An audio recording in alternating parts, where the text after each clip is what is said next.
안녕하십니까. 성형외과 전문의 이주영입니다. 오늘은 가슴술에서 흔하게 접하게 되는 이제 부작용들에 대해서 한번 이야기를 해보겠습니다. 부작용들을 세세하게 따지기 전에 앞서가지고 어떤 이유로 해서 이러한 부작용들이 생기느냐를 먼저 한번 제가 분류를 해보고자 합니다. 첫 번째는 수술 전에 이 수술을 어떻게 해야 되겠다라고 하는 그 플래닝에서 오류가 생긴 경우, 뭔가 수술의 방향을 조금 잘못 잡아서 생기는 그런 부작용들이 있겠고, 자, 두 번째는 테크닉적으로 문제가 있어서 또는 집도의가 부주의하게 넘김으로 인해 가지고 생기는 수술 과정 중에 생기는 부작용이 있겠고, 세 번째로는 수술 후의 관리 부분, 수술 후의 어떤 드레싱이라든가 이런 부분에서 대처가 좀 덜 돼서 생기는 부작용도 있겠죠. 이런 거 다 아니고 그냥 모르겠는 경우도 있습니다. 왜 이 부작용이 생겼는지 나도 모르겠고 다른 의사들도 다 모르는 경우, 그런 경우도 있어요.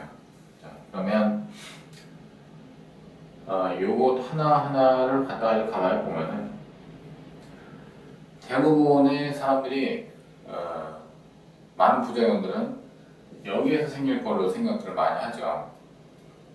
수술을 이제 손으로 이제 집도라고 하잖아요. 이제 칼로 째고 손으로 하는 것인데, 그런 기술상의 문제로 인해서 부작용이 양산된다고 생각하시는 분들이 많이 있는데 실제로는 그렇지 않아요.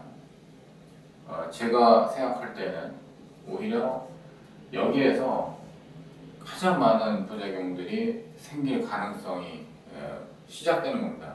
그리고 경험과 술기가 부족한 의사들일수록 이 플랜을 잘못 잡음으로 인해서 부작용을 양산시킵니다. 여기가 잘못됐으면 그냥 순차적으로 여기서도 제대로 될 수가 없어요. 여기서도. 자, 그래서 수술 전에 환자를 딱 보고서 이 환자는 이 방향으로 수술을 해야 되겠구나 라고 하는 그런 어떤 작전을 잘 세우는 의사가 사실 명이다, 이렇게 얘기를 할 수가 있을 것 같습니다. 또는 요즘은 인터넷 세상이고 모바일로 인해 가지고서는 많은 정보들을 환자들이 접하다 보니까 나한테 맞는 수술 방법이라고 하는 것을 전문가에게 의존하기보다 환자들 스스로 기호에 따라서 자꾸만 픽업하려고 하는 그런 경우들이 굉장히 갈수록 강해지고 있어요. 자, 그로 인해서 환자들이 하도 그러니까 환자들이 원하는 어떤 그런 방향대로 자꾸만 그 기호에 따라 가지고 맞춰주려고 하는 성향이 갈수록 강해집니다. 이거는 치료의학 쪽에서는 아직까지는 그 정도로 심하진 않은데, 미용, 성형 쪽에서는 굉장히 그런 경향이 심하다, 이렇게 볼 수가 있어요. 그래서 플랜을 아무리 의사가 좋은 아이디어를 갖고 있다고 하더라도 환자들 입장에서 나는 그렇게 안 할래 라고 이렇게 이게 왠지 그럴듯하지 않아 보이니까, 자, 그렇게 생각해버리면은 그때는 아무리 좋은 아이디어라도 현실적으로 실현이 안 되겠죠.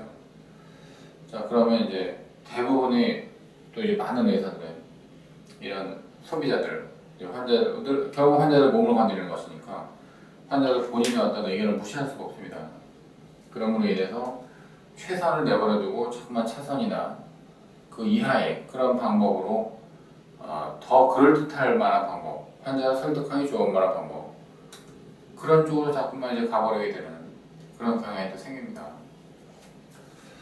그래서 이 부분이 사실은 이게 굉장히 중요합니다.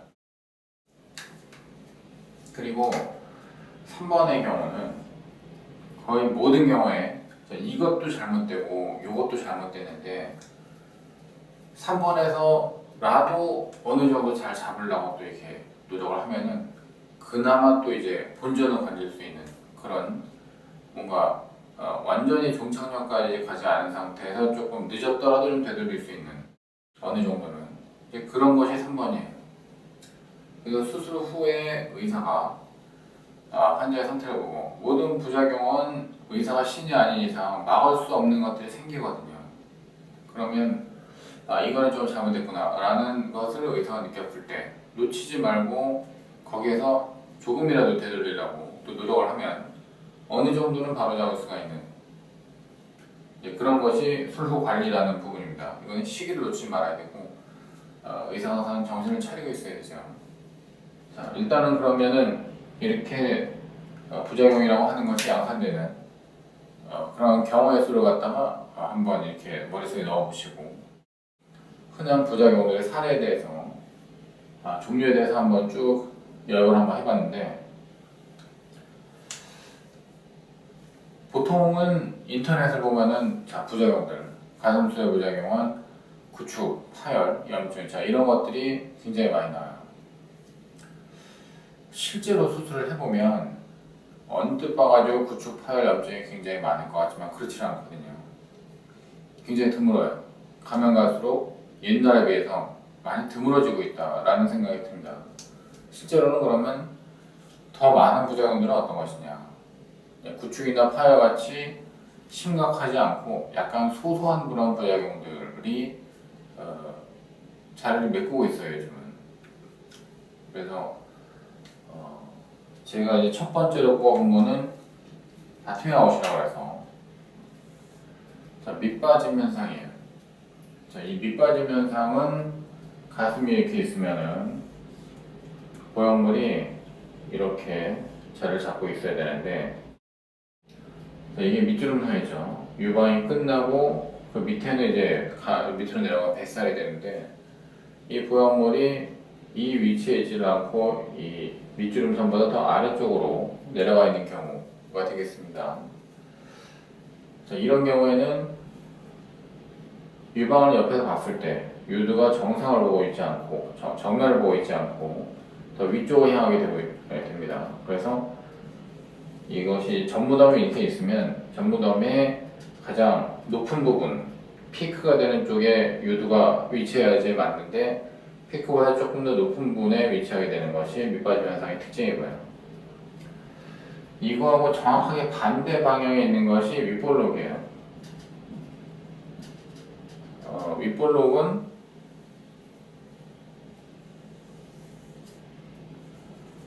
유두가 브레스 마우드예요. 전무덤에서 더 아래쪽에 위치를 하고서 시선은 더 아래쪽으로 향하게 되는 그런 상태에 있게 되는 거죠.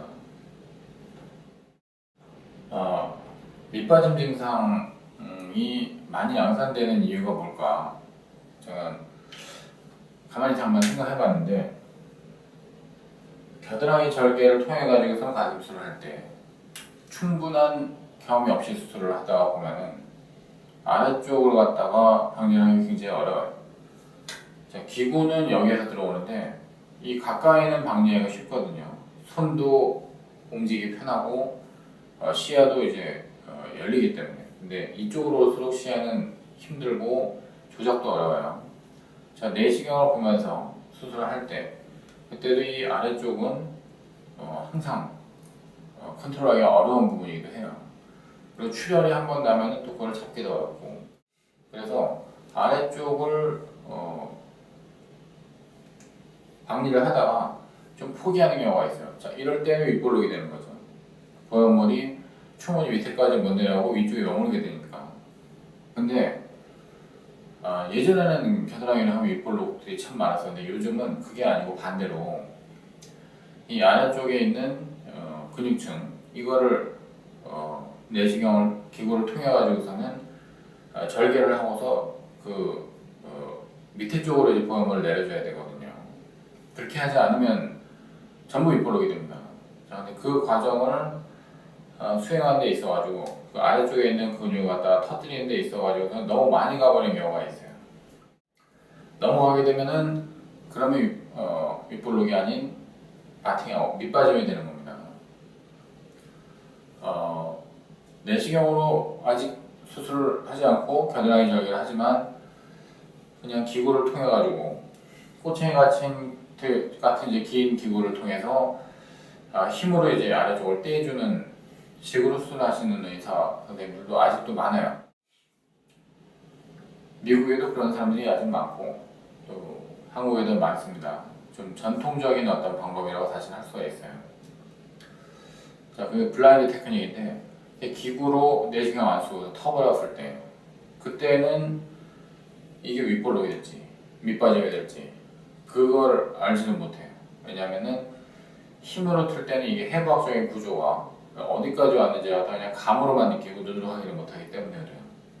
자, 그래서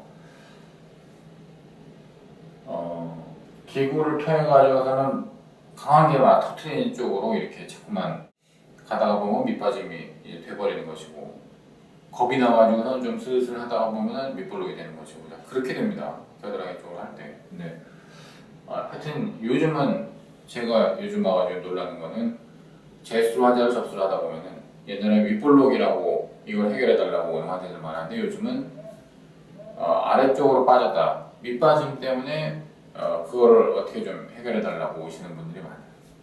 자, 어쨌든 밑빠짐 증상, 이제 바팅아웃 증상이 이제 그런데 요거는 왜 이렇게 됐겠느냐, 왜 밑빠짐 현상이 이제 생기느냐, 요 네 가지 중에 뭘까요? 이거는 1번하고 2번이 같이 있다고 봐야 돼요. 여러 가지가 있겠지만은 2번 쪽이 조금 더 이제 강하다고 봐야죠. 테크닉상으로 완벽하게 이제 했거나 아니면 너무 넘어갔거나 이제 둘 중에 하나니까. 그런데 예컨대 보험물을 너무 큰 거를 썼다. 오버 인플레이션이 되어 있을 때 자기 살이 버틸 수 있는 어떤 하중 이런 것들이 있는데, 자기 살이 버틸 수 있는 거를 넘어서서 자기 몸에 이제 수용할 수 있는 어떤 그런 거를 갖다가 확 넘어가 버리게 되면은 그때는 뭐 어떻게 테크닉을 한다 그러더라도 밑빠짐 현상이 또 생길 수밖에 없겠죠. 자, 겨드랑이로 할 때만 밑빠짐이 생기느냐? 그렇진 않아요. 사실은 밑주름선으로 접근할 때 더 밑빠짐이 많습니다. 자, 그거는 밑주름선 절개가 쉬운 방법이 아니기 때문에 그래요. 제가 상담하다가 깜짝 놀란 적이 있는데 당신은 밑주름선으로 수술해야 되는 것 같습니다 라고 내 얘기를 하니까 어떤 환자분이 다른 병원에서 상담을 받고 왔는데 그 병원 의사 선생님이 밑주름선 절개는 수술을 못하는 초심자 의사들만 할 줄 아는 수술이다 라고 얘기를 했다고 하는 거예요. 그 얘기를 듣고 좀 놀랐는데, 박리 과정은 밑주름선 절개가 쉬워요. 절개와 박리는 쉬운데 어느 포인트에다가 밑주름선 절개를 할 것이냐를 결정하는 게 굉장히 어려워요. 그리고 임플란트를 다 넣고 난 다음에 닫는 과정이 또 굉장히 노하우가 좀 필요합니다. 그러니까 수술에 시작하기 전에 판단할 부분과 수술을 끝낼 때, 이때가 어려운 거예요. 다른 절개 방법은 그렇지 않은데 그러니까 결국 밑주름선 절개는 너무 아래쪽에다가 보형물 사이즈와 그 환자의 유방 사이즈보다 훨씬 아래쪽에다가 절개를 했을 때 밑빠짐 현상이 일어날 가능성이 있고, 또는 보형물이 들어가고 난 다음에 꼬맬 때 봉합할 때 이제 근막과 근막을 갖다가 정확하게 잘 보존하면서 이제 그 봉합을 해줘야 되는데, 그 과정이 제대로 봉합이 안 되면은 보형물을 지탱할 수 있는 그런 구조를 만들어 놓지 못해서 보형물 아래쪽으로 빠지는 식으로, 자, 그렇게 될 수 있습니다. 자, 그 다음에 두 번째로 제가 써놓은 게 리플링인데, 자, 리플링 현상은 환자가 모르는 경우들도 되게 많이 있어요. 그러니까 의사만 아는 경우. 자, 환자는 리플링이 내가 생겼는지 안 생겼는지 모르고 있고, 근데 내가 봤을 때는 리플링이 조금 있네. 자, 그런 경우가 있고, 그럴 때는 뭐 손을 사실 댈 필요도 없습니다. 그 다음에 환자하고 의사가 둘 다 이건 이상하다 싶을 정도로 좀 강한 리플링이 생긴 경우가 있고, 리플링은 이거는 수술 전에 플랜을 갖다가 잘못 잡아서 생기는 경우들이 이제 많다. 저는 이렇게 생각을 하는데, 역시 보형물 사이즈가 너무 오버되면은 리플링이 안 생길래 안 생길 수가 없어요. 인터넷에 보면은 어떤 보형물을 쓰면은 뭐 리플링이 많이 생기고 어떤 보형물을 쓰면 리플링이 뭐 안 생기고 이렇게 얘기를 하는데 리플링은 생길 수밖에 없어요. 왜냐하면은 우리가 쓰는 코이시브젤 보형물이라고 하는 게 그러니까 판매 승인이나 것들은 전부 코이시브젤들이잖아요. 물론 이제 폴리우레탄도 있죠. 폴리우레탄도 결국은 실리콘 겔 보형물 껍데기에다가 폴리우레탄 코팅을 한 거에 불과해요.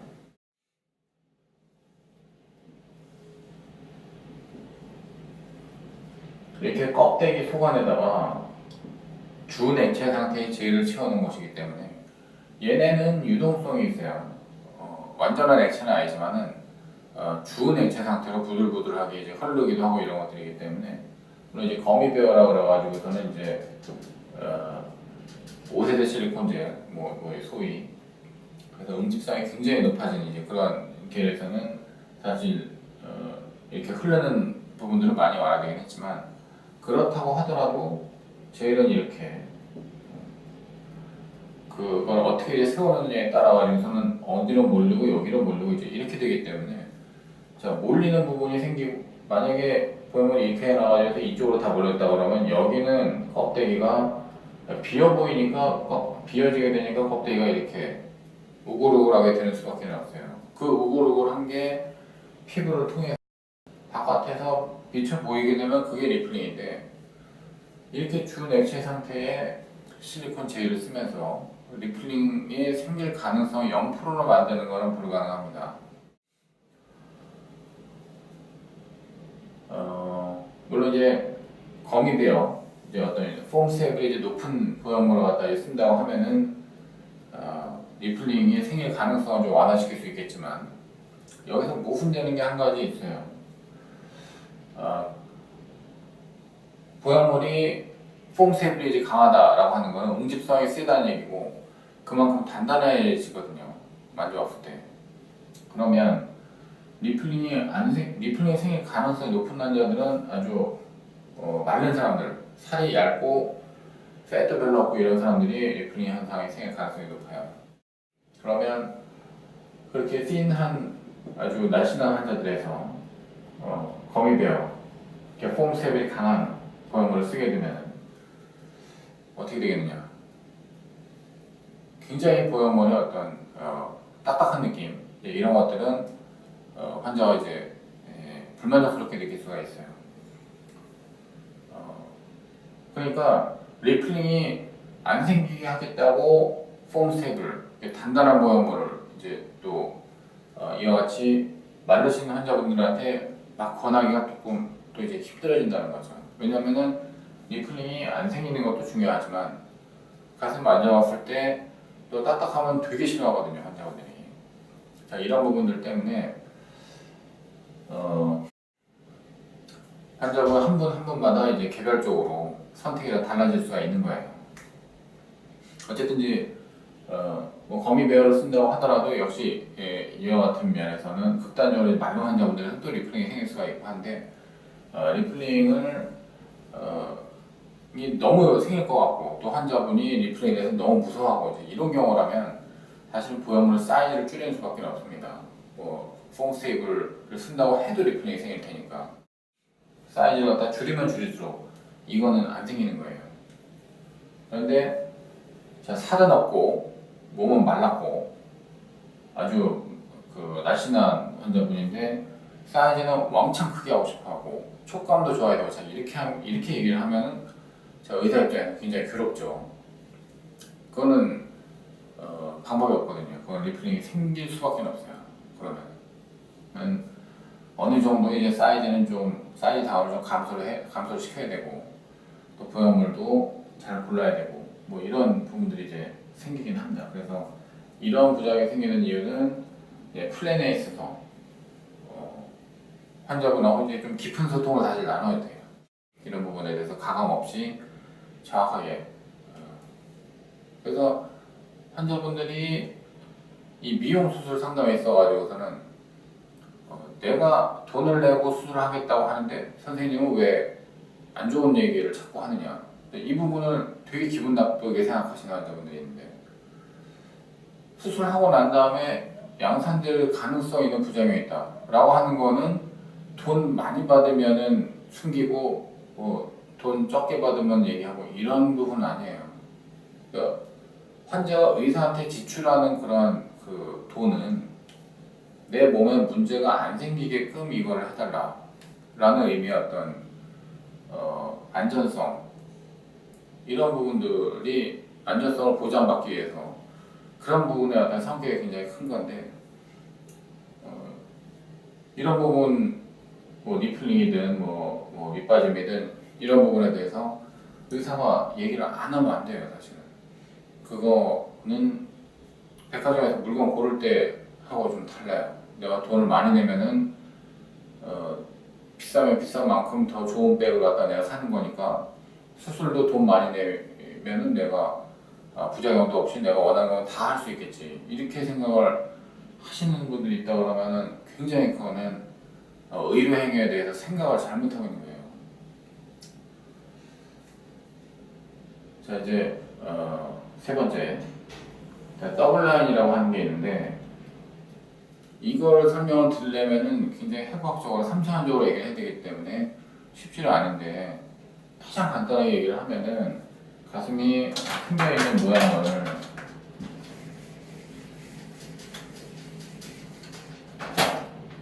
이렇게 이제 그려보면은 자기 원래 밑주름선이 있어요. 원래 밑주름선은 아주 타이트하게 당기는 힘이 있는 어떤 파이버들의 네트워크예요. 파이버 네트워크인데, 얘네들이 보형물이 들어가고 나면은, 이거는 유방 확대 수이잖아요. 유방이 확대되면은 유방이 차지하고 있는 그런 면적이 넓어지기 때문에 밑주름선의 위치가 아래쪽으로 내려오게 돼 있어요. 당연하겠죠. 더 커지니까. 그러면 이게 아주 평화롭게 우리가 원하는 대로 이렇게 커진 유방에서는 밑주름선도 이쪽으로 아무 문제 없이 가야 될 것 같지만, 예전에 있었던 밑주름선, 얘네들 입장에서는 억울하죠. 내가 원래 여기 자리 잡고서 몇십 년 동안 살았는데 갑자기 없어지란다. 난 그렇게 못하겠다. 얘네들이 남아있는 거예요. 자, 그게 더블 라인입니다. 그러면 가슴 모양은 이렇게 되는 거죠. 자, 이게 기존 거주자, 그러니까 리모델링 재개발 하려고 그러면 꼭 이제 이런 부작용이 생기죠. 철거민들, 기존 거주자들은 생존권 보장하라 이러면서 데모하면서 어떻게든 버티려고 하고, 철거 용역들이 가가지고선 그거 다 철거해서 드러내려고 하고, 새로 이주하는 이주민들은 내가 돈 내는데 저기 저 땅 돈도 내가 내고 내가 이제 살아야 되는데 쟤네들 왜 안 나가지, 이상하다 이러고 있고. 자, 이런 겁니다. 자, 기존의 밑주름선이 살아남아 있어서 이렇게 더블 라인이 생기는 거죠. 그러면 더블 라인이 안 생기고 수술을 하려면 의사는 기존의 이 파이버 네트워크를 갖다가 철저하게 없애야 됩니다. 이거를 철저하게 없애려고 하면은 가장 좋은 방법은 이중평면이고요. 자, 이중평면으로 해도 이게 너무 독해서, 그러니까 수술하기 전에 잘 환자를 관찰해보면 이 밑주름선이 쟤는 계속 붙어 있겠구나, 더블 라인이 계속 생겨 있겠구나 라고 하는 그런 느낌이 오는 환자들이 있어요. 자, 그 경우에는 아예 근육 위쪽으로 그렇게 수술할 수도 있습니다. 자, 그래서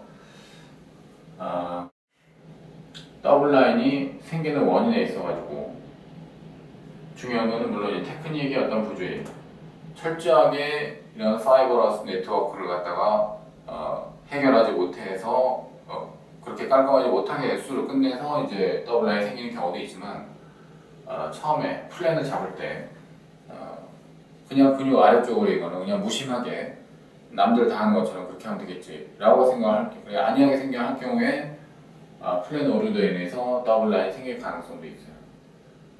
그래서 이중편면으로 수술을 해줘서 이중편면으로 하면은 이 네트워크 들어갔다가 우리가 손을 볼 수가 있어요. 전부 릴리스를 해주고 WI 생길 가능성을 최소화시킬 수가 있습니다. 장액종은 왜 생기는지 지금 의사들이 의견이 분분해요. 제가 생각할 때는 이렇습니다. 원래 가슴은 포함해서 모든 우리 인간의 몸속의 어떤 데도 다 마찬가지 공간을 용납하지 않아요. 그냥 비어있는 공간, 그냥 에어가 차있는 사람 몸속에 정상적으로 그런 에어 포켓 그런 건 없어요.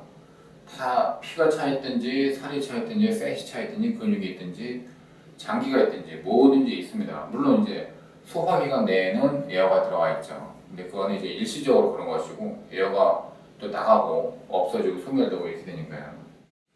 그런데 보형물이 여기에 이제 들어가면은 인위적으로 우리가 만든 공간이 생기는 거예요. 원래는 해박적으로 사람한테 없는데 그런 공간이 생기면은 그 주변에 있었던 자기 살과 어떤 삼각형 모양의 그런 어떤 에어 포켓이 생길 수가 있어요. 그걸 이제 우리가 데드 스페이스라고 얘기를 하는데 원래는 없었던 공간, 우리가 의도하지 않았었던 그런 사감, 데드 스페이스가 생김으로 인해 가지고서 뭔가가 거기에 차들어올 수 있는 기회를 제공하는 거죠. 그게 장액종의 형성 이유다 이렇게 생각이 되는데 뭐 이렇게 설명해보면 좀 어려운데 어쨌든 가슴이 이렇게 있으면은 보형물이 이렇게 들어오면은 기존의 살 덩어리와 보형물 사이에 이렇게 빈 공간이 이제 생기게 되면은 여기에 뭐 안 들어간 경우도 물론 많이 있는데 여기가 이제 우리 몸에서는 어딘가 비어있는 걸 용납하지가 않아요. 그래서 뭔가 여기다 채워넣어야 되겠다 생각해서 그래서 장액종이 생기는 것이다. 그래서 사실 장액종이 생긴다고 하더라도 이게 아주 이상한 현상이다 이렇게 생각되진 않아요. 이 장액종이 생기면 큰일이다 별로 그렇지도 않아요. 초음파를 해보면은 장액종이 있는 환자인데 이게 양이 많지만 않으면은 크게 말썽이 안 되는 경우들이 훨씬 많거든요. 그렇다 하더라도 그냥 내버려두고서 빨로 해보면은 촉감도 좋고 무슨 뭐 부작용이 있지도 않고 환자는 잘 지내고 있고 자 이런 경우도 굉장히 많습니다. 자 문제는 장액종의 양이 너무 많을 때 그때는 그것이 이제 염증의 어떤 소스가 될 수도 있고 또 가슴 모양을 짝짝이로 만들어 놓으니까 이거를 제거하지 않을 수 없는 그런 경우가 생기기도 합니다. 그래서 어쨌든 이 장액종은 언노운, 잘 모르겠는 카테고리에다가 제가 넣는 거고요. 자, 구축 이걸 대표적인 부작용으로 얘기를 하지만은 앞으로도 과연 그래야 될까 저는 그런 생각이 좀 들어요. 생각보다 구축이 별로 많지 않거든요. 어쨌든 이제 이게 생기면 그냥 넘어갈 수가 없는 정도의 어떤 심한 구축이다 이런 게 생기면은 어떤 조치를 취해야 되죠. 자, 그에 대해서는 뭐 하나의 다른 강의를 만들어야 될 겁니다. 어쨌든 이것도 카테르로 보면은 구축의 원인은 잘 몰라요. 이 경우는 내가 수술 다 눈 똑바로 뜨고 제대로 다 했는데 왜 구축이 생겼는지 모르겠는 그런 경우들이 많습니다. 자, 회전이 일어나는 경우 회전은 왜 일어나냐? 결국은 뭐 여러 가지가 있지만은 제 생각은 이 보형물이 들어가가지고서는 자리를 잡고 있는데 이 보형물이 들어가서 거주할 공간을 너무 넓게 만들어 놓으면 그러면 회전이 일어날 수 있는 근거를 제시하게 된다는 거죠. 회전이 일어날 가능성을 높여준다라고 하는 거죠. 그래서 보형물을 우리가 이제 넣을 때 그 보형물의 면적만큼 딱 거기에 맞춰서 포켓을 만들어주는 게 가장 이상적이다 이렇게 생각합니다. 자, 그게 이제 예를 들어 이제 환자분들이 이런 거 많이 물어봐요. 자, 누웠을 때 가슴이 이제 옆으로 이게 퍼지느냐 안 퍼지느냐. 자, 이거 옛날에는 이걸 많이 이제 포켓을 넓게 파가지고서는 보형물이 요 속에서 좀 놀아야 된다. 일로 절로 이렇게 해서 그래야 누웠을 때 바깥쪽으로 보형물이 좀 퍼져서 그래서 자연스럽다라는 느낌을 주지 않겠느냐. 자, 이런 얘기들을 예전에 많이 했어요.